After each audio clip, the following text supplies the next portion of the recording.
It was actually after a storm the night before. We had a big windstorm. It took down a lot of trees. It was actually an emergency call, yeah. At the time, I was living with my parents. I was still living at home. Muskegon, yeah, on Ellis Road, across from the airport. Everybody, yeah, had a shop job or, an outdoor job. College wasn't a big thing back when I was in school because most parents couldn't afford it anyway. Really, I thought I was going to take over my grandfather's tree business. During the high school years, I always trimmed trees and stuff. If they wanted a tree down, we'd take it down. If they just wanted a few limbs trimmed up, we'd trim them up, And we usually hauled everything away. A lot of times we used to climb trees, with ropes and saddles. And then we got a bucket truck, and then we'd grind stumps with this. Well, it's pretty much dead in the water until the engine's running. And it's all hydraulic, so to move it or hook it up on the truck, you have to have it running. And well, after you cut the tree ground level, you come back with this machine. It's like a big mill, and it grinds it into chips under the ground. It goes down probably a foot under the ground, and then you put sand and seed back in and got grass. We just got the call, so we ran up to Whitehall, Michigan, and the storm had hit the night before, so we went up there, assessed the damage, and started to trim trees. But the particular tree we were after was leaning over top of a garage and was getting ready to fall on the garage. So we went up and we were going to start taking it down piece by piece. I usually did the groundwork, clean up, and when stuff was on the ground, I'd cut it up.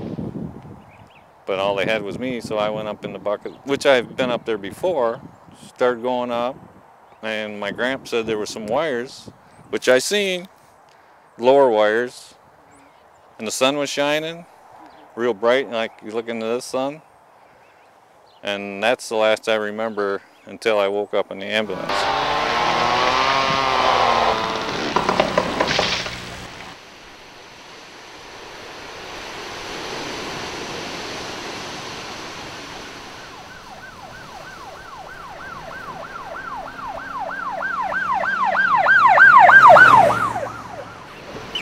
And as I went up, I didn't see there was a big silver line above me, which I did not see, and actually it was just a piece of my ear that had touched the wire. And the power went through, brushed my ear, come through my arms, and out down through the fluid of the machine. So they had to get me down from below with the controls down below, so they were hoping I didn't fall out of the bucket because that's how far I was hanging over. I was out. He never even operated that thing before. I bet it took 10 years off his life, to see your grandkid hanging up, almost falling out of a bucket.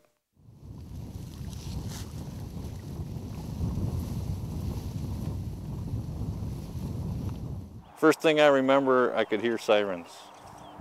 And I was in the ambulance. They had restarted my heart. When I came to in the hospital again, first time, and they brought a mirror over and showed me my whole head everything was bandaged up from my top of my head down to my hands. And I thought, oh my God, what do I really look like?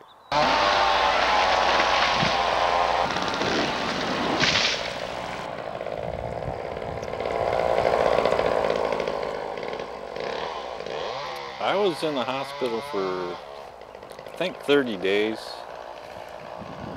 And a lot of it I don't remember because they had me on a lot of heavy drugs at the time.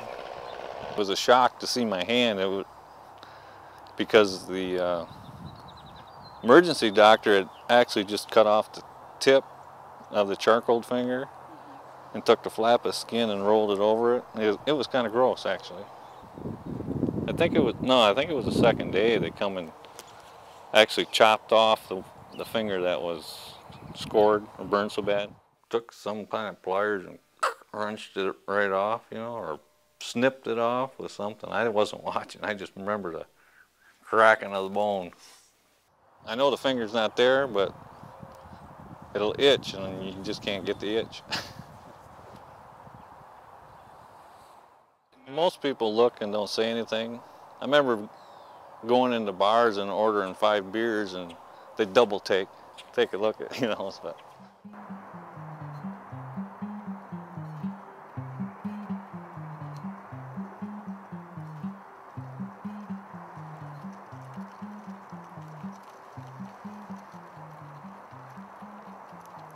my middle finger here was burnt to the bone. So this is a part of my stomach, and they actually took a flap and sewed it here. I was sewed to my chest for like 2 weeks until it started growing. And then they cut it off and sewed it to there. And left a big hole. Looks like a shark bite. Anyway, the same hair there is the same hair that's on my finger.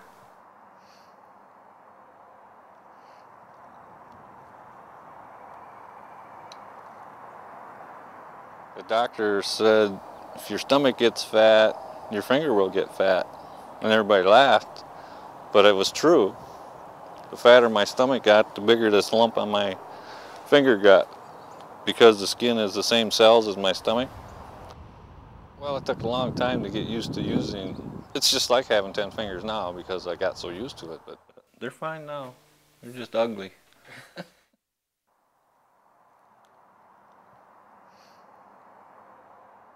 All my muscles were just so sore for the longest time because I guess it tightens them right up. It was like they were bruised forever. A friend of mine made me like a roach clip because I'm a smoker, and he made a loop that went around my thumb to the roach clip, and I could smoke that way. Hooked a cigarette to him like this. And then the next day my brother came in with a broken arm, and he was in the bed next to me. My mother's dad died that same day, so I don't know if that had, I'm sure it was hard on my mother.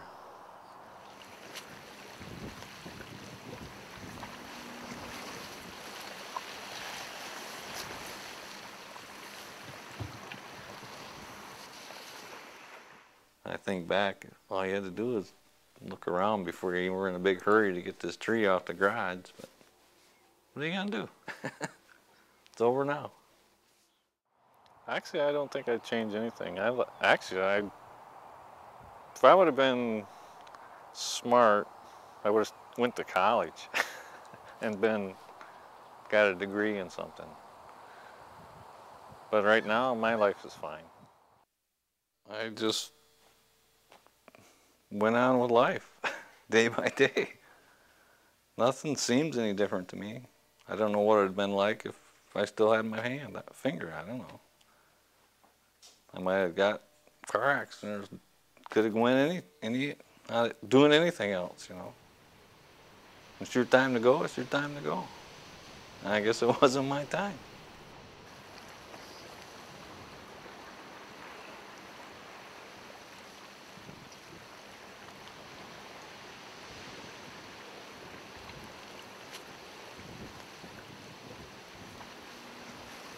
People dying, they always see the light. It was just like the most peaceful feeling I ever felt. It was just cool. I don't know if I was dead or just coming back in or just, you know, just waking up, but it was pretty peaceful. It was neat. I'm not afraid to die anymore. If it's anything like that experience, that peaceful calm, it's fine. I could go anytime and it wouldn't bother me. I think it's 7,200 volts, and most people don't make it through. It usually blows the heart up. If it would have went through my heart, it did stop my heart, but it didn't kill me. I felt real lucky. And I'm glad I made it. because I got two great kids now. And my girlfriend at the time stuck with me, and we've been married 30 years. Never really talked too much about it. You know, it happened, deal with it, and move on. I don't think we really ever talked too much about it. You were a dumbass for hitting the wire, you know, stuff like that. We never, it was an accident.